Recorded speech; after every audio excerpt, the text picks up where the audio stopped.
Taká malá ukážka, čo budem dneska brúsiť. Mám tu tieto 3 nože Svibo.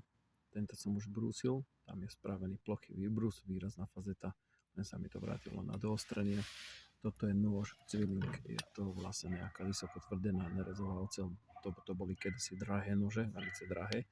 Kedysi preto, lebo tento nož je starý možno aj 15 rokov. A furt sa tie cvilingy držia za veľké peniaze, že to je ozaj poznať. Keď si to človek chce kúpiť nožík za 125 deček, tak je to riadna bomba. Toto je nejaký pekný nožík, je tam asi azbukou písané niečo. Už som takýto mal takmer taký istý.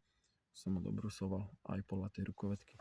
No a toto je najväčšia vzácnosť. Toto je doma vyrobená nejaká kudlička z ocele, ktorá je trošku viacej uhlíková, viacej hrdzavie. Je tam nejaká korózia a je to takýto krásny parovoštek. No a vzadu je zignia JČ. Takže možno to je od nejakého Jara Čechvalu zo susednej dediny. Čechvalovcov je v okolitých dedinách veľa. No a takéto nože som dneska mal odozdať Svibo, čo som brúsil jednej známej a som ich zabudol, takže teraz mám doma 6 takýchto švajčiarských oranžových nožičkov. Tu máme nejaký dubník, nejaké udice. Už 5 dní neprišiel kaper, tak hádam, dneska si zlepším karmu a tým nabrúseným hádam privolám nejakého kapra. Tak, brúsiť a oddychovať.